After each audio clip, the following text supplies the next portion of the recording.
Welcome back to another edition of the Knight Report podcast. I'm your host, Mike Broadbent. Joining me once again are my co-hosts Richie O'Leary and Alec Crouthamel, and Craig Epstein, Rutgers beat reporters, joining us as well today.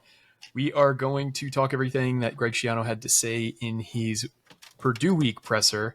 Not as newsworthy as I think some of us expected, with Greg pushing back the presser a day. That sounds like it's a permanent change. We will get into what he said and what we can expect new, or what he said to expect new. And then we'll also discuss the wrestling media day, which was today. Scott Goodale spoke to the media for about 20 minutes. And it's refreshing to kind of have somebody like Scott Goodale on the mic, because you don't really expect candidness from a coach at the podium, and he certainly was very candid. But before we get into any of that, this podcast is presented to you by FanDuel. If you wanted to get in on some betting action, I actually really do like Rutgers this week at Purdue. And as the week goes on, I hope you guys do as well.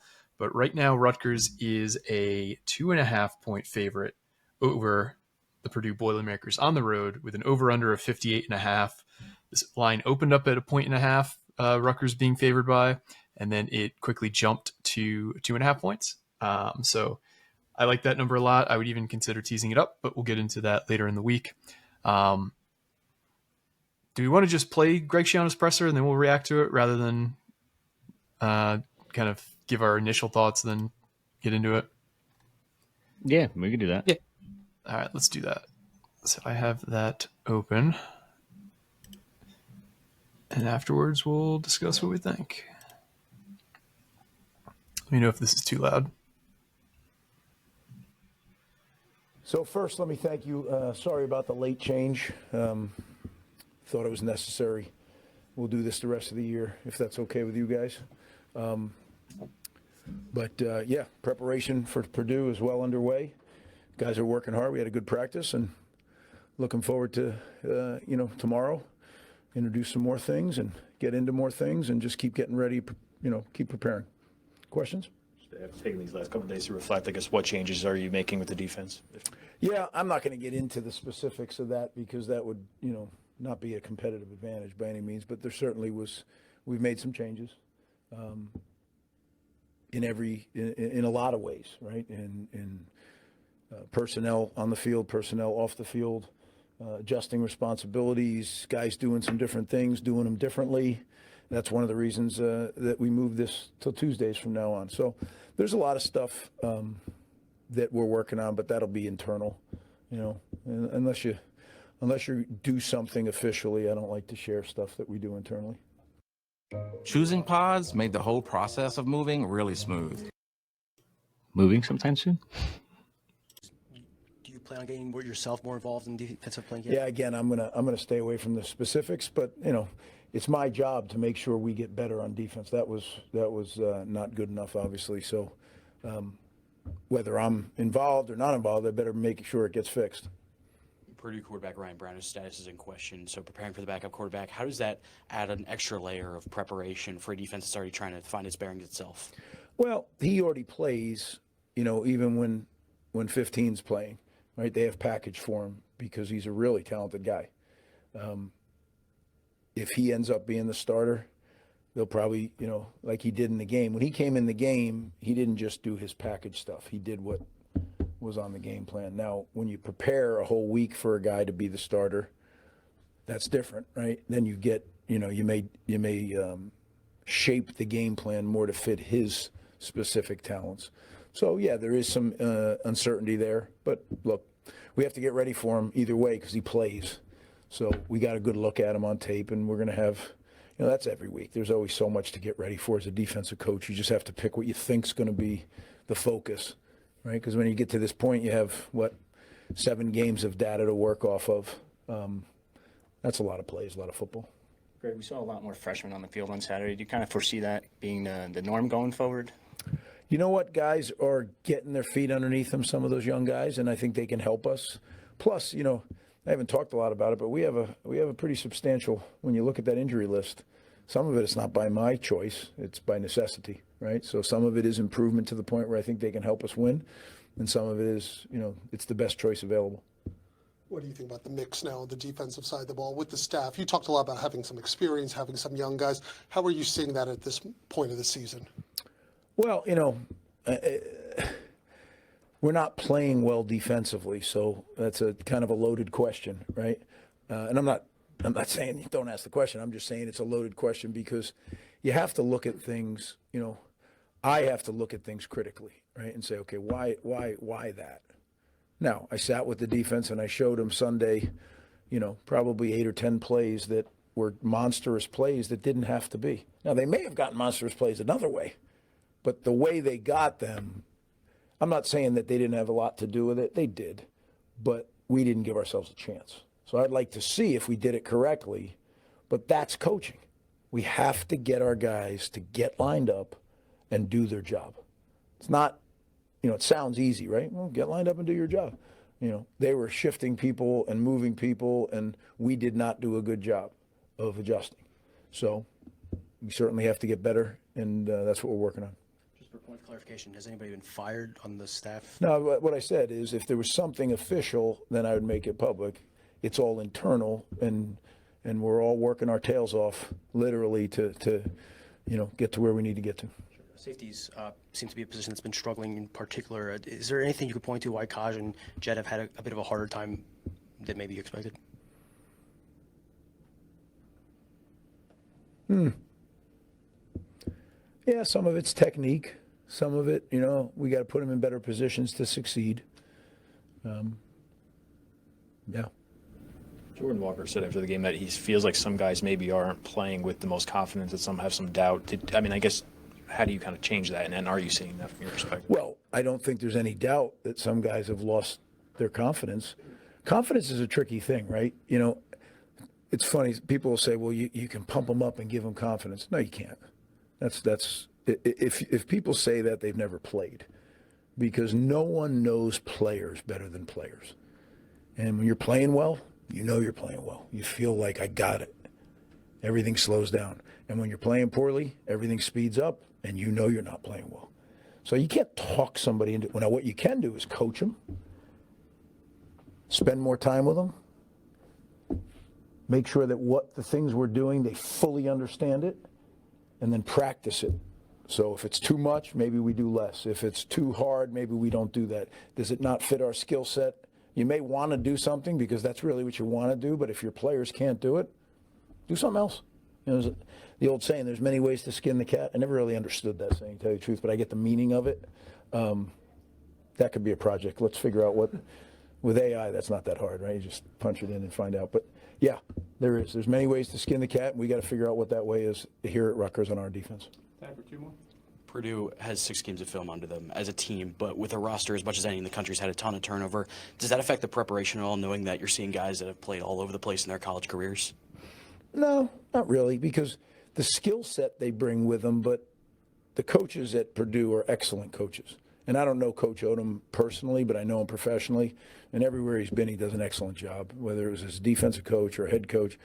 And I know the kind of staff he's put together. I mean, I got a lot of respect for their whole staff. They work together well, and they have a really good plan, ODK, and they challenge on that plan at every turn. So yeah, it's really they do have a lot of players that transfer from other places, but they've been there. They've been there for a training camp. Some came in the summer, some came in the winter, but they've been together now for like you said, 7 games, right? So I've recently come to learn that a lot of founders and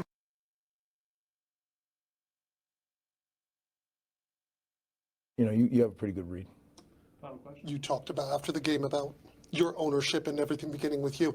How much of this, especially with the culture you built here, also falls on the players, and they're taking their own ownership and kind of making the culture their own in these moments?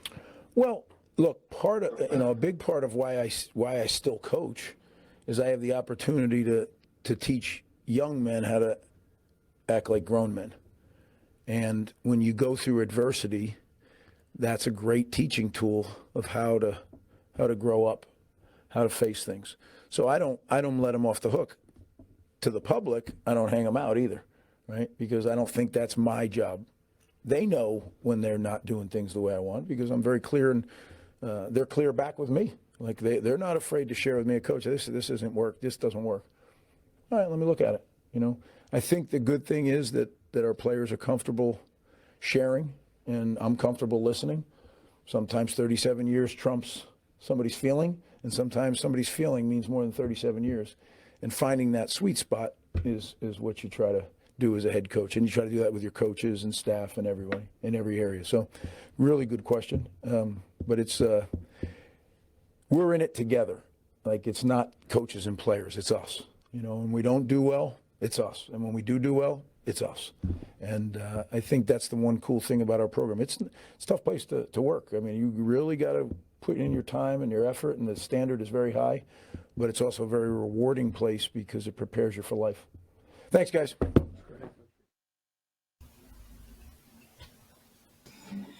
So that was Greg Schiano today speaking to the media. I think we all kind of were, in a way, hoping for a little bit more in terms of tangible things that he was going to announce and talk about that are going to change moving forward. But from what he said, there's changes in personnel coming. There's changes in staff coming. There's changes in ways they do things. He talked about how they moved this presser to Tuesdays permanently in a way to kind of accommodate for some of the things that they're going to be doing now moving forward. Just around the room, Rich, I'll let you start. Initial kind of thoughts on what Greg Schiano had to say to the media today. There's obviously something's going to change in terms of play calling, I would assume. I shouldn't say obviously because it's not obvious, but I feel like there has to be some kind of change coming, whether it be Sparber taking over because he's the co-DC or whether Greg himself takes over. Personnel changes, I don't know how much you'll actually see. I'm actually very curious just because you're going to have to wait till Saturday to see everything. But I don't know. It just seems like there won't be a whole lot of fire sale changes. I know everyone wants to just basically just say, hey, Rob Smith, see you later, and it's going to be fixed overnight. And that's just not realistic whatsoever. There's just a lot of inexperience on this defense, especially on the coaching staff. Specifically on the coaching staff. I shouldn't say the players because they're all experienced. They're all like 5th year, 6th year seniors. I just don't. It's defeating. Like, I feel like after that Oregon loss, everyone just feels like it's a lost year, it's a lost season, and they were never going to win that game, no matter who you had out there.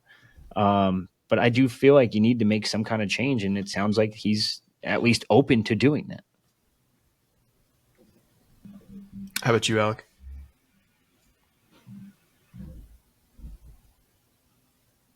I was muted. Okay, so yeah, kind of like what Richie said, we're not really going to know what kind of changes there are. I think, if I were to be watching this game, I would be paying this upcoming Saturday. I would be paying a lot of attention to, who's on the field when, some of the snap counts, things like that. We've kind of seen that in recent games. We're seeing some more guys get involved. Some of the younger guys like Sam Robinson in the linebacker room, Kevin Levy in the defensive back room, Jabril Abdul-Rahman in the defensive line, Farrell Nago is even playing some interior. So just things like that, looking for, things like that. Not even just that, like different looks as well. Just, whether we see anything different in terms of looks. I know it's hard to see when you're watching a game live, but just things like that. So, yeah, I mean, obviously the biggest thing is just improving the big plays because this defense has struggled badly when trying to prevent big plays. So just, any way that they can try to fix that issue is what I'm going to be looking for against Purdue. How about you, Greg? Yeah, I can imagine from an on-field standpoint, he doesn't want to give anything away, give away a competitive advantage. But I guess from an off-the-field standpoint, yeah, it's hard to think that what more can they really do? Obviously, yeah, you can take away play calling duties from Rob Smith, and that's what I'm thinking is probably when he's talking about making some changes that he's going to at the very least, Greg is going to at the very least have more of a hand in the defensive play calling and things like that. And at the most he could do again is take away play calling duties, give it to like a Zach Sparber or something like that. But at the end of the day, there's really I don't think there's going to be. Well, no, I think we talked about where we'll know if Greg is standing on the sideline with the playbook in hand wearing his cheaters, that we'll know who's we'll probably have a good idea. We'll probably have a good idea of who's calling the defensive plays, which we saw even during the bowl game, and that didn't exactly work out too well. And I would think at this point, Greg probably doesn't really want to do that much anymore. He'd probably rather just be more of the CEO and let Kirk handle the defense, the offense, and either Rob or if it ends up being Zach handle the defense. But I don't know. It's hard to tell. And the game against Purdue, even though Richie feels like a lost season, it's really not, because again, you got Purdue on the schedule. Well, yeah, but you know what I mean? Like, you still got Purdue on the schedule, which I think is a winnable game. You got Maryland, which we'll see if that could be a winnable game. And then end of the year, Penn State right now is looking like a little bit of a dumpster fire. So I'm not saying it's gonna. I'm not saying it's gonna happen, or I don't even know if I think it's gonna happen. But this shouldn't be viewed, in my opinion, this shouldn't be viewed as a lost season. That this Purdue game really pretty much is the season that if they can beat Purdue, they can keep bowl eligibility alive. But if they lose to Purdue, you're looking at Rutgers potentially being record-wise, statistical, everyone look at one of the probably worst teams in the Big Ten. Good, Rich. Sorry. So it's interesting. Like, I know he said he doesn't want to give away a strategic advantage. There's no strategic advantage with Zach Sparber. He's never fucking called plays before his entire life. So that would lead more towards Greg being the DC or play caller. Which, to both your points, the season not being out of the realm of salvaging yet, and also Sparber's never called plays, I don't see a shot in hell that Greg is giving Zach Sparber the reins to call defense on Saturday. I think it's going to either be Rob Smith with just dramatically simplified schemes where, like, stuff that like David Anderson was talking about, like basically like, your job as the end in this play is just rush the passer. Don't worry about anything else. Your role is just getting to the quarterback, and that's all you got to worry about. Or whether it be like, there's probably a bunch of other things. I don't want to just make shit up here, but I think we're going to probably see a simplified defense. I think if you look at how Purdue performed last week, especially after Ryan Brown went down, their offense could not move the ball. So if we can't stop Purdue at least 3 or 4 times when holding them without points, like, the season is truly lost, because their quarterback last week, he's a dual threat. So, if you're at that point of the podcast, drink. We'll be playing a backup dual threat quarterback. And under pressure, I think he was 1 for 10 for 6 yards and an interception. So, Purdue doesn't have the best offensive line. Like, this should be just like a straight to the basics, like zero blitz on third down type stuff. Like, this guy cannot throw the ball when he's pressured. And if if he is able to be kept clean, that's the only chance he has to beat you. Don't let him, scramble around the yard. All these things are things that Rutgers has struggled with mightily out throughout the season, but this is going to probably be, if I had to guess, like, if we wanted to put odds on it, 40% chance that Greg calls the plays, 59% chance that Rob Smith calls the plays, 1% chance anybody else does, in my opinion. I don't think that Greg is going to give up on Smith quite this easily, because it makes him look bad if he's then like, okay, Rob, you're not calling plays anymore. You're the guy I decided was going to call plays for this defense, and I trusted because my schemes, and that means also his schemes suck, which I don't necessarily fully agree with. It's just like everybody we've talked to who has either studied Rob Smith's defense or had to basically live through Rob Smith's defense talks about how poor it just does not put players in positions to succeed, which is something that Greg took a very pregnant pause when talking about the safety play. Those pregnant pauses, I think, are very crucial to pay attention to in Greg Schiano press conferences, because he's trying to formulate the perfect response. And I feel like it was telling that he basically said nothing about the safeties other than, some of it's technique, some of it's we got to put our guys in better position. Yeah. And like, that was the whole response, but that was after 15 seconds of him thinking about it. Mm-hmm. So I think he knows how bad the safety play's been. And I think he's probably extremely frustrated with what he's getting, especially he's so secretive about NIL stuff. And the number is in court filings about how much we're paying Jet Elad. So I'm sure that people are not, I'm sure he's not happy that the worst performing group is the one that we have what some Rutgers fans would say is like a ridiculous number to pay a guy, period, let alone a guy who's not performing well. So I think this is a game that Schiano knows he can't lose for this season to kind of remain intact, because end of the day, our win total before the season was 5.5. That's still an attainable number. So it's still on track to be in the realm of a successful outcome. But lose against Purdue, like you guys have said, that goes out the window. The season is a failure if we lose on Saturday against Purdue. What else did Greg say that you guys kind of thought was interesting or you guys wanted to expound upon? Honestly, kind of like what you mentioned, what he didn't say was pretty interesting. Just kind of that, like you said, that pause. It was a longer pause as well. So just kind of little things like that. Yeah, that's really it. It was pretty guarded as per usual. So nothing really, fully, big time takeaways. Just the fact that they're making changes, and it's up to us to find what those changes are going to be on Saturday. The thing I thought was super interesting, no questions about the offense, even though they had their worst by far performance of the season against Oregon. And only one question about Purdue, which was one you asked, Alec, about the backup quarterback.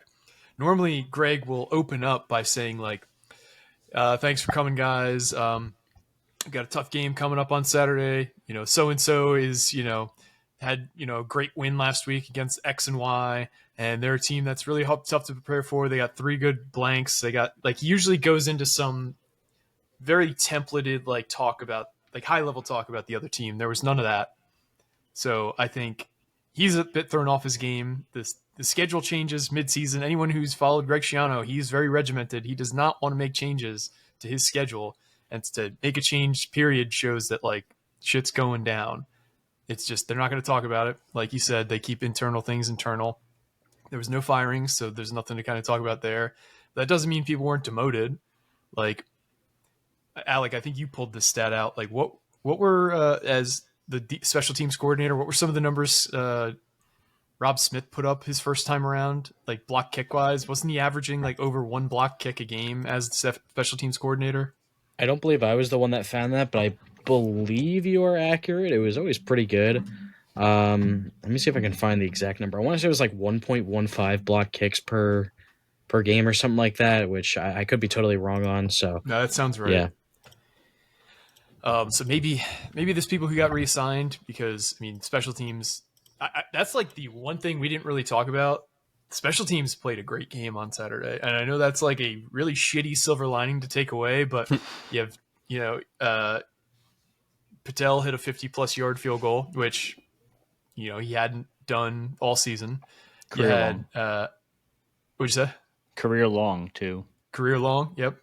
Yeah. The punt game was clean. I thought some of the rollouts that we were doing with Jacob Anderson really bought us time to prevent big plays on the punt return game.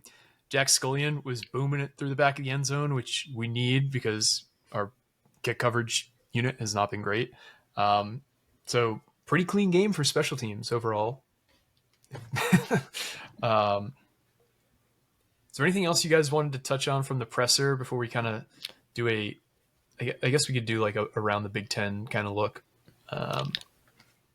Yeah, I was just going to say, it's a little interesting. It's kind of disappointing that this feels like something they probably should have done in the bye week where you have obviously that extra week more to prepare. It's this isn't new. Nothing. I mean, obviously maybe, this is the biggest blowout, but that's because they're facing Oregon. But these problems that we saw in the game have been kind of problems that we've seen pretty much since game 1. So it's it's just kind of disappointing that it took till Purdue week to finally, make some sort of a change, whatever it may be, when you had the entire bye week to potentially, make this whatever change. And now it's just kind of, we'll see how it results. Cause like we said, you got to beat Purdue because Greg has talked all season about building this thing up and getting there, but you lose to Purdue, which is Rutgers. They've only played them twice, but they're 2-0 against them. You lose to Purdue.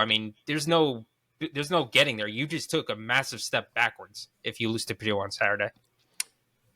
Last thing I'll say on this is that we fucking called it. You don't rehire someone you fired multiple times before. Let's just go through Rob Smith's background real quick. Oh, it was at Rutgers, right? And left for, I think he went to Tampa, or did he not go to Tampa? He did go to Tampa, yep. Yeah, so he was at Rutgers, goes to Tampa. Oh, he goes to Arkansas, fired. Goes to Minnesota, fired. Goes to Texas A&M. You're an analyst. You can't really get fired from that job. That's impressive if you did, though. Goes to Rutgers again, gets fired. Sorry. He left for family reasons to hang out with his family because he wanted to spend more time with them. Within a month, gets a new fucking job at Duke. Okay, whatever. Goes to Duke, gets fired. Goes to Penn State as an analyst, defensive guy, right? Year 1, defensive analyst. Year 2, they moved him to offense. Go figure that one out. And then comes back to Rutgers, and I feel like we know where this one's eventually going to end up. He'll probably walk into the sunset with his nice paycheck from his third paycheck from Rutgers University. I'm just sick and tired of it, especially when you hear more stuff like what we did this past weekend about how there was another guy that turned down the DC job on top of the Heathermans, the Campanellis, et cetera, et cetera, et cetera. And it's just driving me mad. And then on top of it all, he brings 2 guys with him who, I don't know, have the 2 worst units on the fucking defense. Like, I know. It's like, oh, no shit, Rob Smith Jr. and Rob Smith III right here. Like, I'm sorry. Yeah, it's I'm just annoyed. No, it's worth kind of questioning how we even ended up with Rob Smith. It took Greg Schiano 2 months to hire him right before spring practice started. I think we can at least say that he was at minimum or at best the 5th option based on who you're reporting, Richie, that some of the names that you've heard were offered the job. Some have been reported, some have not, but you've heard at least 4 names regarding that. Mm-hmm. So it's unfortunate. I think in the post game, David Anderson brought up some good points where this job will look more attractive now, given that, all you can, and I say this, half heartedly, but the worst, yeah, it can only really go up from here in terms of the defensive performance. So if you come in and even bring Rutgers to like a slightly below average level in terms of the defensive production, then you look like a miracle worker, because Rutgers is known for having, poor NIL, and we have a drive headed by Kelly Zinn in the athletic department to, I think the number's been put out there. They want to raise $10 million for Rutgers athletics for their RNIL program. And from what we've heard, it's going pretty well so far. We'll speak to Kelly Zinn next week on the pod, so that, file that one away, hopefully. But, if you'll have a little bit more in NIL, you have a unit that underperformed last year, and you have money to offer, I think the job will look significantly better than it will this year, where there were some, higher expectations on the group in general. But counterpoint, he never hires outside of his own tree, outside of a regional guy. You're already limiting yourself in those 2 categories, adding the fact that it's pretty well known he's hard to work for. Yep. You're limiting that list even more. And then we're stuck with Zach Sparber as DC next year. Yeah, I do think that, I'll talk from an Eagles perspective. There's different ownership structures and management structures in football circles. Sometimes coaches have absolute kind of control over their assistants, and other times it's more of a collaborative approach. I do think that there will be some collaboration, if I had to guess, about, coaching candidates. If you're going to, want to, especially if you're going to pay them the going rate for, a high level defensive coordinator, I think there's going to have to be some full buy-in from the athletic department, shelling out over $1 million for somebody after you let go your previous defensive coordinator. Maybe. And we're all speculating here. We don't know if he's going to actually get let go or not. I think it'd be hard to, I'd find it hard to believe he gets brought back. Let's just say that.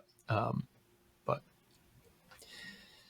let's go around the Big Ten and talk about some of the results from last week. I think we should kind of stick close to the teams that will be playing rest of the season. So there's only 2 teams that Rutgers will be, well, 3 teams actually, that'll be playing the rest of the season that played on Saturday. I guess we could start with Ohio State giving Wisconsin its 2nd straight shutout. You think Rutgers has it bad? I know. Yeah. So Wisconsin has now been shut out in 2 straight games. In the last 27 offensive drives, they've scored 3 points. So, and you also think Rutgers has it bad. Wisconsin's athletic director put out a long statement saying that they are fully committed to Luke Fickell and they want to build around him. So they've got to just be so down in the dumps right now in Madison. You guys, any comments on the Ohio State game or that result from Saturday? They're also down to their 3rd string quarterback too, so they have been decimated by injury. Back-to-back years too, by the way. Yep. They just keep losing quarterbacks due to injury, and it dooms them. I don't know how they managed to shut them out for a quarter. It's impressive. Yeah. That's a good point. But Ohio State-wise, I was going to say, just Ohio State-wise, we can probably, much like Oregon, open and shut that one because I don't think Rutgers is beating possible back-to-back national champion Ohio State. No, they will not be. That's a really tough draw to go into Columbus that late in the season. Hopefully, it's just a more respectable result than the Oregon game because we haven't seen that level of decimation in a long time. The last game I can think of that kind of came close to that was Penn State in 22, I think it was, where we had that early blocked punt, I think, in that game. The same way that we had that early fumble on Saturday and think, oh, maybe we could stay in this, and then the next thing boom, long touchdown, boom, turnover, and then it's already out of hand. So hopefully we can limit those. If you want to just scroll over for that Mendoza article, I could read that for potentially, my next quarterback, and maybe, if things work out the way the Jets season's going. The Jets are going to jet this and start Tyrod and get 4 wins and end up with a third pick. It's Ty Simpson, baby. Yeah, just commit. You're going to get Drew Aller and like it. Yeah, Grant commit Nussmeier? To the suck. You could have Nussmeier. Just your name and just, jeez. Dario Mensa. The next result that had Rutgers implications was this Purdue game. Purdue, if you look at their schedule, I thought they played their best game of the season against Minnesota. They arguably should have won that game. But they lost late, and then they rolled into Northwestern and just totally laid an egg. I've been reading a lot of Purdue content on Purdue message boards, and Ryan Brown started this game and he struggled. Then he got hurt. Their backup came in, who I'll click into the game because I don't remember the backup's name. Malachi Singleton is the backup. I think he transferred in from some big school. I want to say Arkansas. Yep. So he comes in and isn't really able to get the offense going, but it sounds like Ryan Brown has basically kept Purdue in a lot of games single-handedly, and the Purdue fan base isn't necessarily feeling great about their outlook with Ryan Brown being listed as doubtful, probably isn't going to play. What did you guys think of this Purdue result? It's a weird one considering they said he was I shouldn't say. The media was allowed to watch Purdue practice. They saw him throwing no problem in practice and practicing. And then he goes into the press conference and everyone's like, yeah, no, he's doubtful. And it's like, okay, well, what the fuck's going on? And on top of it, a mobile quarterback scares the shit out of me next week. So yeah. One interesting thing that I've noticed from Purdue, this will be the third year in a row Malachi Thomas plays Rutgers because he was at Virginia Tech the previous 2 years. Now he's at Purdue. So he was usually a backup behind Bashal too in the last couple of years, but still something interesting to look out for. And then Devin Mokabe, I think is how you say it, isn't it? Mokabe, I think is how you say it. Either way, he's a very solid back. So he's definitely someone to look out for. Even if he doesn't, he's one of those guys where it's he's kind of quietly solid. Definitely got to be careful around him, especially considering how much the run defense has struggled for Rutgers this year. Yeah, but I totally agree. And if Ryan Brown is able to play in this game, I think Rutgers would be at upset alert because, you look at their scoring outputs. They've been able to put up points against much better opponents. Like that USC game, I know they lost by 16, but they were into that game into the fourth quarter. Scored 30 points against Notre Dame on the road, 27 against Illinois. They were able to put up points against Minnesota. This is the first week where they kind of struggled. So if it is the backup quarterback, I think it's hard. I'd be hard pressed to find a way. I'd be hard pressed thinking Rutgers would lose that game. What do they call the trophy? Sorry, what do they call the trophy in the league? In the TV show, The League, the last place trophy. Oh my gosh, I don't know. I know what you're talking about, the Sacco. This is the Sacco game this weekend. You're not wrong. Purdue. It's the Sacco. Although if things keep going the way that they're going, it could be Rutgers and Penn State in the final weekend. Here's the thing, though. Look at the the number of teams that don't have a win yet in the Big Ten. Rutgers doesn't, Wisconsin doesn't, Michigan State doesn't, Purdue doesn't, Penn State doesn't. Jesus. Like, there's quite a few teams who have not gotten a win yet. And 1-3 Maryland. 1-3 Maryland. Like, I cannot believe. Like, David Braun's done a really good job. I was going to say, my reaction to that is Northwestern sneaky good? Like, did Penn State overreact firing James Franklin? Because, I mean, 5-2 and 3-1 in the Big Ten. I mean, listen. Watching them opening day play Tulane on the road and just get destroyed, I was like, oh, they're going to be bad. But they've looked great ever since. Like, they hung on along with Oregon. They beat UCLA right before they went on the run. They played really well. Give them a lot of credit. Yeah, that UCLA game was supposed to be like the total Big Ten toilet bowl too, and now both those teams are kind of bouncing back. Just want to check the notes. 34-14 they lost to Oregon earlier in the season, so better than some other teams. I guess one last thing on what's it called? One last thing on Purdue. Definitely look out for. We saw Will Stein, the offensive coordinator for Oregon, fully in his bag with some of the trick plays and fun formations and stuff like that. I would watch out for Purdue to do the same. Their offense coordinator, Josh Henson, he's from the Lincoln Riley type tree. He was USC's offensive coordinator for 3 years before going to USC. We've seen them do some funky stuff with the ball, like the one that we kind of talked about, the inside zone, bubble screen, that weird one. They've done some fun stuff on the offensive end. So Rutgers got to be careful. Once again, things they've struggled with their eye discipline, decision making, things like that. Because if they're not careful, it could do some funny stuff with the possession, and especially with a dual threat quarterback like Malachi Singleton who can really run. So got to be careful with him. Yeah, I don't think Purdue. I mean, I expect Rutgers to win, but I don't think Purdue's going to be a pushover. But the fact that again, Rutgers is a team that's lost 3 in a row and is 2.5-point road favorite, so that kind of tells you kind of what you need to know, that Rutgers is, at least on paper, the better team, but Purdue, as we've seen, it can be feisty sometimes at various points this year. And Rutgers, I mean, you see teams where if they're making, Rutgers is a team making changes within the week, so it's kind of like that you've got to worry, you got to kind of worry about that too. So it's not, if Rutgers can't just walk in there thinking that Purdue's going to be a walkover. I think they can keep it a game, and as we've seen, you never know. But I do expect, Rutgers, I guess, like as I said, Rutgers should win, and if they don't, that's just a massive step backwards. Let's talk about the Penn State game. They lost in a really close game at Kinnick to the Hawkeyes. I thought they actually played a pretty good game. There's some absolutely give Mike his flowers.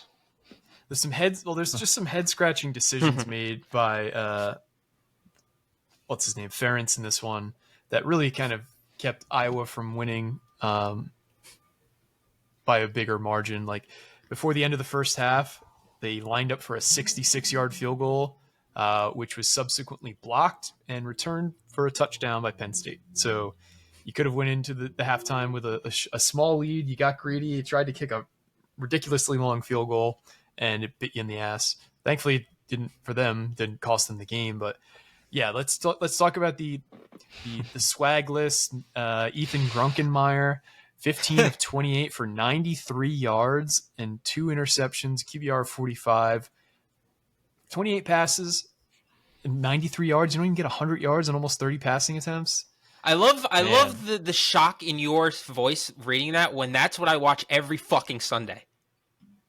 Are you talking about the Jets now? yes, I'm talking about the Jets. This isn't. Listen, I gotta let it out. Yeah. It's the only place I get to let this out. I mean, at least Grunkemeyer finished with positive net passing yards. That's true. And a fumble loss, by the way, which only one. Yeah, I think the backup quarterback had a fumble too. That's great. Katron Allen had 28 carries, and Nick Singleton only had 6. That's kind of wild to me. Well, I mean, Penn State fans have been calling for quite a bit to just give Katron Allen the reins, because this has been all season where Nick Singleton has gotten roughly an equal timeshare with Allen, even though Allen has been far and away the better player. Imagine paying $750,000 for a receiver not to get like 50 yards. You talking about Pena? Yeah. Like, look, he didn't after lead asking for $2 million. Oh, he did once. He led their team in He led receiving. them in receiving. What are you talking about? Oh my God, That counts. 750K. He left Syracuse. Well, wasn't this supposed to be completely a revamped receiver room too, and things were going to be like so much better for them? Yeah, they're cooked, dude. Have fun with Honestly, that though, rule. 5-5. If we get at the end of the season a 5-win Rutgers versus 5-win Penn State, that will be electric. Winner storms the field. That's going to be must-see TV. Yeah. But I do want to talk about that. Like, it's pretty clear Penn State's not going to win the next 2 games. They're on a bye this upcoming weekend, and they play at Ohio State, home against Indiana. Michigan State's very winnable for them on the road. Michigan State's obviously struggling as well. Then they play Nebraska at home, which is, I think Nebraska's going to be favored in. I feel confident saying if Penn State comes into Piscataway 4-7, I find it very hard to believe that they're going to come in and not be sleepwalking, playing their 5th game in 5 weeks. But I do think it would be a team that's kind of motivated under a coach that's probably not going to be the head coach next year. 5-6, maybe get to a bowl game. But I don't know. What would you guys rather see them come into Piscataway at, 5-6 or 4-7? I was gonna say, you also wonder if they're 4-7, how many kids aren't going to play with? There's nothing to play for with, so they'll just kids save their bodies for the transfer portal. So that's another factor that could be factored in. That's where it's weird because you can't enter until the new coach is hired. Technically, it's a weird dynamic. Like, I guess it really depends on what they do the rest of the season specifically, because they play Nebraska still, and that's going to be the weird one where Matt Rule, if you're Matt Rule, do you want to beat Penn State to say, hey, look what I can do? Or do you want to just lose and be like, hey, let them get to a bowl? Like, I'll figure it out later on. I don't know. I think from an electricity standpoint, you want the 5-win versus 5-win just because of that. It would be kind of cool to see, 2 teams battling out for the right to go to the either the Pinstripe Bowl or the don't even say another bowl. It's going to be Pinstripe. It's going to be Is Pinstripe. This disrespect of the game above sports bowl? Fuck Detroit in December, especially the day after Christmas. Are you kidding me? Like, no one wants to do that.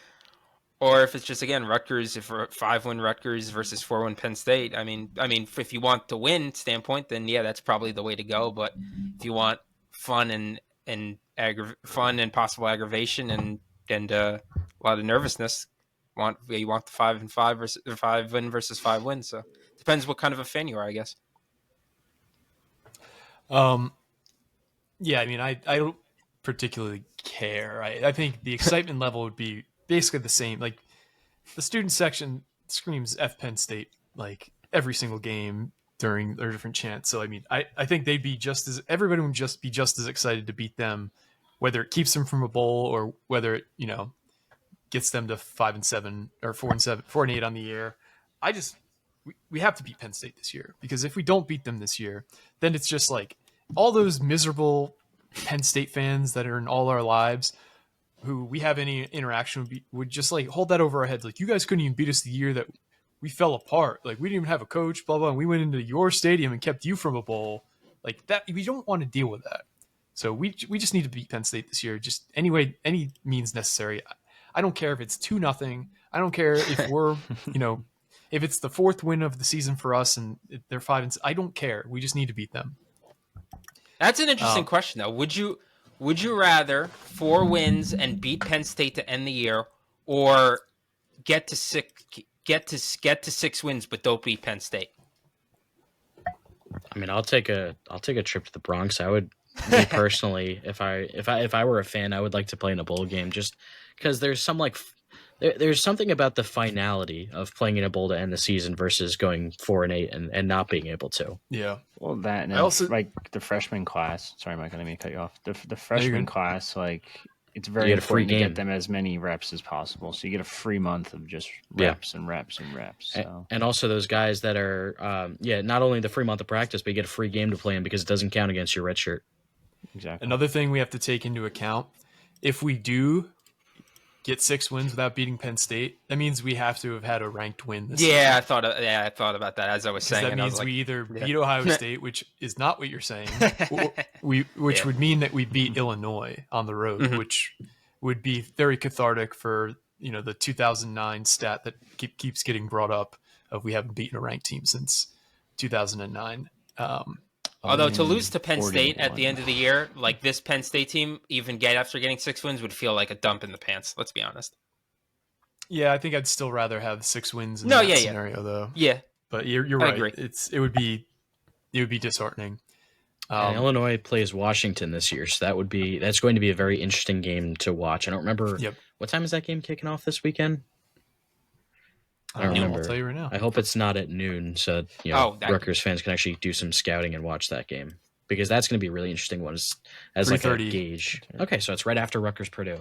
So yeah, it's going to be a really interesting gauge to see, because obviously we know what Washington did to Rutgers defense. Interested to see what they do to Illinois' defense and what Illinois' offense, led by Luke Altmaier, can do to Washington's defense. Let's talk a little Maryland. Maryland is in a free fall. They've turned into a pumpkin. The schedule hit October, and they have totally crapped their pants. They've been competitive. They've lost their last 3 games in a row by a combined 10 points. So it's not like they're getting that's not like they're getting dominated. They're just losing in ways that are increasingly more disheartening. They're playing Indiana November 1st after a bye. They're on a bye this upcoming week. So it's likely they'll be, on a 4-game losing streak heading into Piscataway when they play Rutgers. What are some things you guys have noticed about Maryland's fall from grace after starting 4-0? I'm shocked, I tell you. I've never seen this before. A Mike Loxley-led team absolutely falling apart after the month of September. I am stunned. No, but actually, I'm interested to see how Malik Washington comes out of the bye as a true freshman, especially against the best team that he will have played so far against Indiana. And even just kind of the team in general, honestly, how they come out of this bye week, because it happens every year.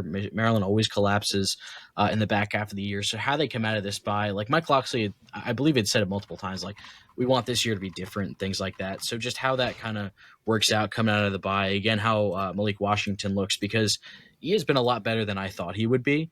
I really think there's something there with him as a building block, but for the rest of the team, how do they kind of handle it?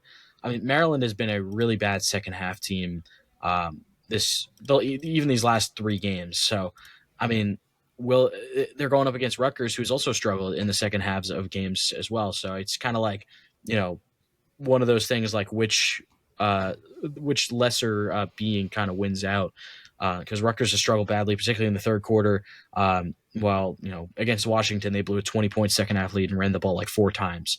I guess that's a worry that Maryland really doesn't run the ball, that often. So I guess how does Rutgers defense handle that? Just kind of things like that. Those are things I'm looking for Maryland. Yeah, I mean, all their first 4 wins are all like trash opponents. It's kind of crazy to look back at it. Like FAU's not good. NIU has 1 win. Towson's not even at the same level. And then Wisconsin, might be the worst team in the Big Ten, maybe? Well, arguably. At the time, could be the Wisconsin was like a 9.5-point favorite in that game. Wisconsin wasn't the dirty diaper it's become this year. At the time, they were still seen as like a team that could make a bowl. And then they were competitive against Washington, Nebraska, and UCLA. So it's really hard to judge this program at all. Now they're going to be beaten and battered after this weekend, though, going into Rutgers. This Indiana team's probably going to put up a crazy number on them. Oregon Rutgers-esque number, I'll say. Yeah, obviously they were up 20-0 against Washington and found a way to lose that game. I think they had a lead in the second half of this game as well, if I remember correctly. Yeah. They were up 7, 31-24 in the second half, late in the third quarter, and then were outscored 10-0 in the fourth to lose to Nebraska. And then they had a lead late against UCLA with under a minute left and found a way to lose that game as well. So they're not, I mean, it's the same script for most, look at that win probability chart for this game. They're over 80% in the fourth quarter at one point. So, I mean, they're just Mike Loxley teams. What are they known for? Poor discipline, for lack of maturity, always had a ton of talent, but never really able to put wins on the board. They're in near open revolt too down in College Park. They are kind of fed up with Mike Loxley, but Who are they going to get that's better at the same time? They have a ton of talent on the team. I got one for you.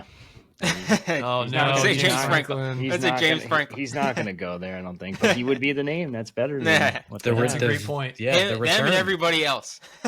if that's a great point, Richie. If they could do some behind the scenes discussions with James Franklin and get him to come on, that would be I don't want to say a home run. It would be a grand fucking slam. Oh my! They would drive. He would have so much motivation to get his, because he coached there for a while. He was the head coach in waiting for how many years down in Maryland under Frigian. Yep.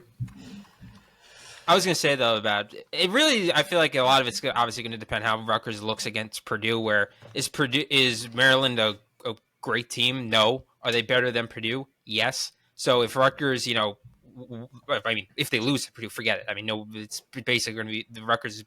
It's just going to be Rutgers fans are just going to be entering that game probably just apathetic at that point. But if they win by the skin of their teeth, and even then, it's probably going to be like, oh, I mean, are they really going to beat Maryland? But if Rutgers goes in, takes care of business against Purdue, and goes into like you said, Richie, they're probably going to get the crap beat out of them against Indiana. So it just really depends how things shake out this week, and that's where probably we're going to form our ideas of how Rutgers is going to look against Maryland, because beat them, sometimes they're kind of similar in a way that it's like, they win their out of conference, they win against their Towsons and their Howards and their NIU, and Rutgers and both of them kind of win the out of conference games. But then once the real Big Ten slate starts, that's where they kind of fall off. And so that's why it's always kind of interesting to see these two teams match up, and they should finally make a damn trophy for this game. Yeah, we'll get to that in a couple weeks. I'm got a whole rant about that one coming up. I got that recycled. Yeah, in the comments below, what do you think the trophy should be for a Rutgers Maryland game? Give us your ideas for a name. Give us your ideas for the name of the game, the trophy, whatever you got. Throw them in the comments. And before the Maryland, I want to say we took some suggestions. Yeah, but before the Maryland Rutgers game, we should all independently figure out what our favorite trophy idea is for the game, and then we'll present it before the Maryland game. Hopefully it'll get some traction, because they're forcing us to be rivals in the Big Ten. And I feel like we don't actually have anything, like at least a trophy is something that you have to like take back and forth. I think that would actually potentially spark more of a rivalry, because right now it's just neither fan base gives a shit. Like, yeah, we play in the same conference. That's about it. We should be forced to use our creativity and come up with a design as well. Listen, calm down there, Mr. Arts and Crafts. I mean, we only got so many hours in the week here. Hey, you know what? I'm not a graphic design guy in the slightest, so it'll be fun. That'll be the fun part. I'm going it's not all your passion. It is unfortunately not my passion. Alec, it's actually very simple in Adobe Photoshop.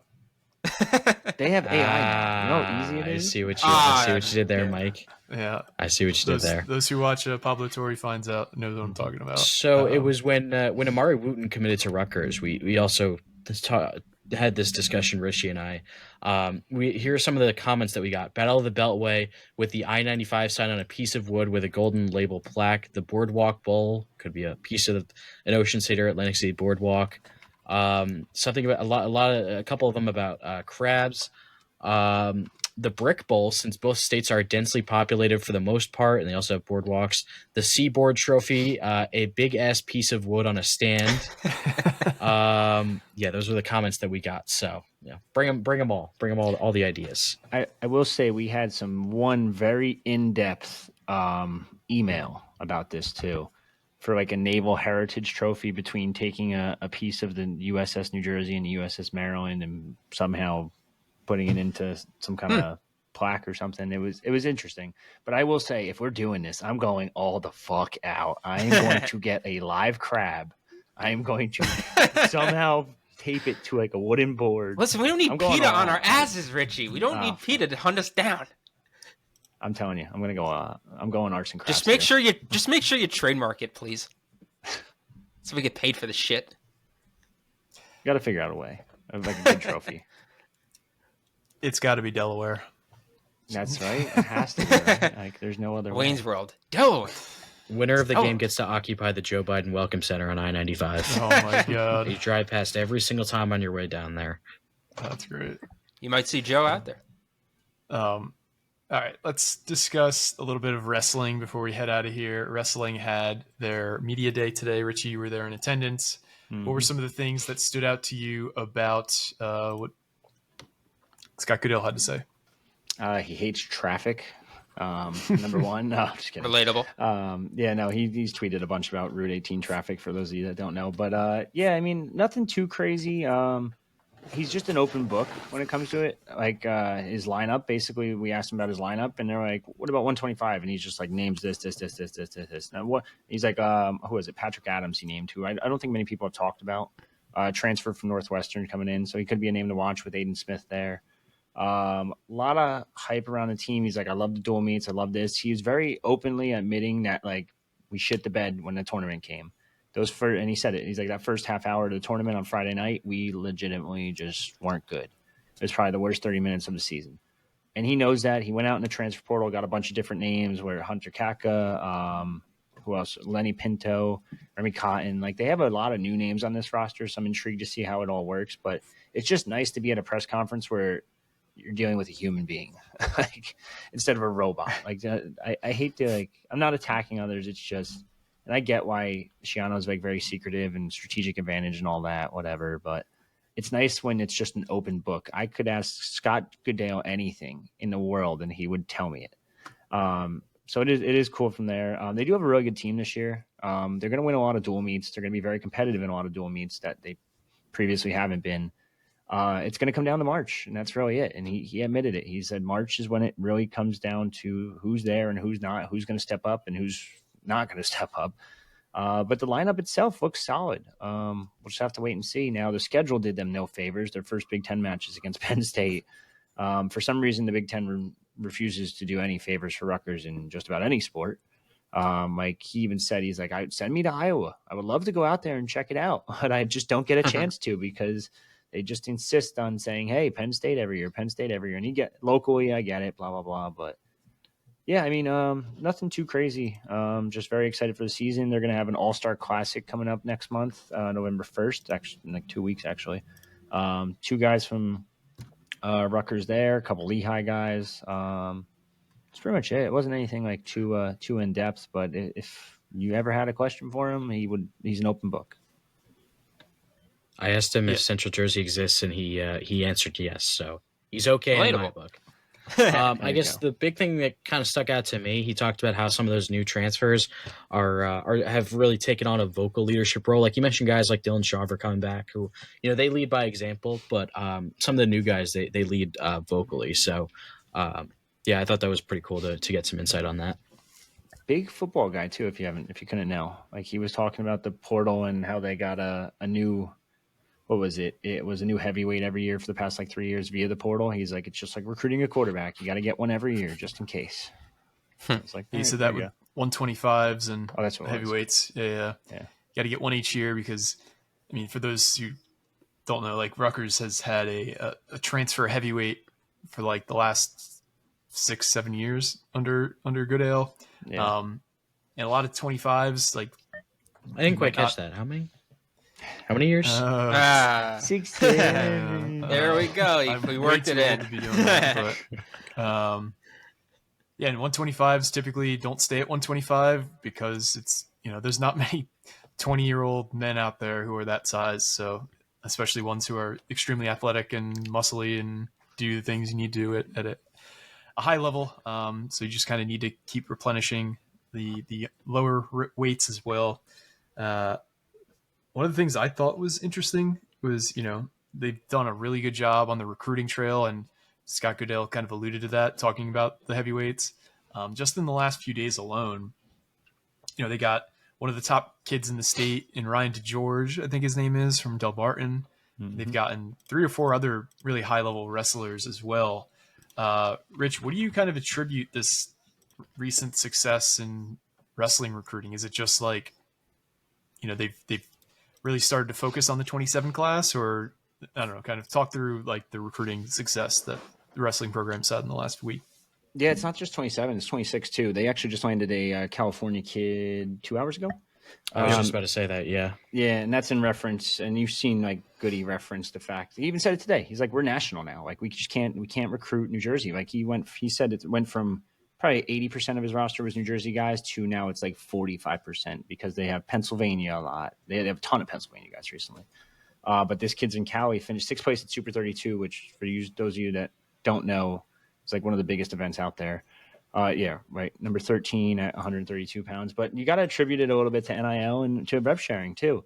They were able to get a little bit of rev sharing into the program. For better or worse, it's got to be split somehow.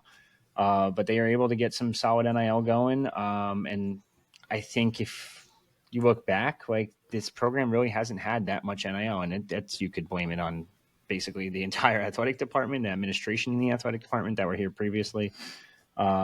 But yeah, I mean, it's a big credit to them. They were able to get some money into the program, and you're starting to see it on the recruiting front. Right now, I'm looking now. I got to stop saying now. Number 3 at 113 pounds, Justin Farnsworth. Number 12 at 113 pounds, Charles Esposito. Number 11 at 144 pounds, Ryan DeGeorge. And number 10 heavyweight in Lucas Zelota out of Pennsylvania. And on top of that, the Cali kid now, they have Brant Hauer. I don't even know how to pronounce it, but the brother of Connor Hauer, just whatever it is at this point. I'm just giving up. But yeah, no, I mean, some money in the program, and it shows on the recruiting trail. Look what can happen. Yeah, you love to see it because wrestling is one of those sports. There's only a handful of them at Rutgers that can really pack an arena, and we've seen that with wrestling, and not just when Iowa or Penn State rolls into town. We've seen sellouts with top 10 matchups, and so I think they're a program that don't sleep on them because I think Goodale has shown just a long track record of success. And he was asked a funny question where last year in his media day presser, he said that they're tired of being a top 15 team. They want to elevate the program, and they did a bit. I think they were like 11th last year they finished, but I thought he gave an interesting answer to that, and that kind of dovetailed into the, we just got to be better in March kind of stuff and make decisions. Like he loves dual matches, he said, but they kind of have to make their decisions to kind of optimizing March moving forward. And, what he could mean by that, maybe, he tries to get guys, we've seen it against Rutgers where like prominent teams might not necessarily wrestle one of their top wrestlers if it's if they're anywhere close to not being 100%. I don't know if he means stuff like that, but it seems like the strategy will not be specifically towards winning duels. It'll be optimizing March for the team this year. I did get a little bit of insight too. They will be adding a very notable first place winner of the Big Ten championships to the RTC very soon. Interesting. So, can you talk about like why that's a big deal to getting a top resident wrestler for an affiliated wrestling club? Yeah, so basically these guys are allowed to train with them like all off season long. They're allowed to go with them to other events that are not like not during a season, like the Super 32. You're able to rep like a certain club. It's very big because Rutgers has never really got it going. They had it going a little bit, and they were splitting it with Princeton a couple years ago, and it was that NJRTC, and now it's their own thing. It kind of fell off a little bit. They weren't getting as much funding, but you're also able to fund the program a little bit for it. So it's like basically just adding more assistant coaches to your staff. Now, I forget who they have right now. They just hired someone with it. But our actually former wrestling writer, Lex Knapp, is now helping out with the team too. So, or with the club too, I should say. But like, who is? Oh, Kyle Kiss was a former All-American at UNC, I believe. No, Kyle Kiss, I think, was at. Where was he? He was somewhere. I think he was at Cornell. Maybe it was Cornell. You might be right, but he's one of the training coaches. But it allows them to train with like professionals, basically. Even though there's no professional wrestling league, these guys are like going from an assistant coach at this Ivy League school, and now they're going to be at the RTC training with these guys nonstop. So it just helps you get like former gold medalists, former Big Ten champions, and just get them into your program. And basically, you're right. It was UNC. Sorry, it was UNC. Okay, so you're basically like a pseudo assistant coach. So it just helps to keep having more minds in the room, help other guys to train with, and kind of learn new techniques and stuff like that. Now, I'm not the biggest wrestling guy in the world, so don't take that as gospel. But that's basically the gist. All right, I think that's all we got. Anything else that you guys wanted to touch on before we head out? We're going to be speaking with a Purdue writer tomorrow. I think that, and I don't know when you're going to be listening to this, but we're going to be recording on Wednesday. I think we'll release it probably Thursday morning or Friday morning. And then, like I alluded to, I think that's locked in for next week, right? The Kelly Zen stuff. As of right now. Yes, correct. Okay. So we'll have that next week. Starting to form the hypothetical transfer list. Ooh, we're bringing it back. So baby. I'm hoping to have something written by the end of the weekend. We could have a pod featuring that as well. But a lot of high level New Jersey guys that are performing well that we'll get into. But Alec, I think you got some basketball stuff you want to talk about. I had a couple miscellaneous things actually. Okay. It was a very busy weekend for Rutgers in the headlines over the last few days. First one, pretty funny thing that happened in last night's Monday Night Football game between the Seahawks and the Texans. Oh, yeah. Nate Jones, who older Rutgers fans might remember back in the early 2000s, earlier on in Greg Schiano's first tenure, took a kickoff back all the way at Neyland Stadium against Tennessee. Rutgers ended up losing that game, but he was one of Greg Schiano's first NFL draft picks, played in the pros for a while, and now he's an official. Look what he does to help shield Jackson Smith and Jigba. There's a bit of a scrum on the Texans bench. He just comes up and he shields this man away from any potential harm. Save the life for your receiver there. Look at that form. It's also, he's now an NFL official, which is kind of crazy. I don't know how many former players turned into referees, but he's obviously had a ton of success as an NFL ref. So he was a pretty notable in his time at Rutgers as well. Like I mentioned, that Tennessee game back in 2002. Also, on the unfortunate side, the Giants have released Jude McAtamney after a bit of a rough Sunday for him. I believe Graham Gano is eligible to be activated off the IR on Sunday, so it'll either be him or Younghoe Koo. Rutgers women's basketball had a scrimmage against Temple, as our On3 women's basketball national writer Talia Goodman reported. They lost 67-63, so not a great scrimmage season on that side, as the team is pretty much new. Also, if you haven't checked out my first part of the season preview, check that out, previewing the schedule, things like that. Trying to think of anything else. A bit of a sad note to close it out. So Rutgers baseball announced not too long ago the passing of Mike Higgins, who was an All-American at Rutgers, played in the pros for a little while, and his son, Mike Higgins, also a tight end on the football team. So very sad to hear, and thoughts going out to the entire Higgins family and everyone around them. I hate to hear that. Our hearts go out to the Higgins family. That's brutal. A little bit of a happier note is that NBA season starts tomorrow, so we made it back. Knicks fans, let's go. Let's go Knicks. Happy is subjective. But we got Dylan, like you said. We said Dylan Harper's playing. Is it tonight or tomorrow? I forget. I believe it's tonight or tomorrow. Maybe I'm wrong. I know him and Cooper Flagg are facing each other. It's tomorrow night. They're playing each other. Tomorrow night, okay. And I don't know when Ace's first game is going to, when the Utah Jazz first game is. I'm not 100% sure. Play is the question mark. They also play the Clippers. They play the Clippers tomorrow night. So Wednesday, depending on when you're listening to this. They play, both of them have their official NBA debut on Wednesday. And then I was going to say, I guess for the few Net fans that listen to this, let's go Nets. And for the 76ers fans that listen. That one. And for the 76ers fans that listen to this, screw your team. That's the hard-hitting analysis you guys all come here for. Screw your team. All right, on that note, we will let you guys go. Let's just hope the team comes through this upcoming weekend. We'll talk more about the game when we speak to the Purdue writer, but I feel good. Let's see if these changes can bear some fruit, because I think this team is underperforming pretty massively right now. So that's all we got. For me, Alec, Richie, and Craig, this has been another edition of the Night Report podcast, signing off.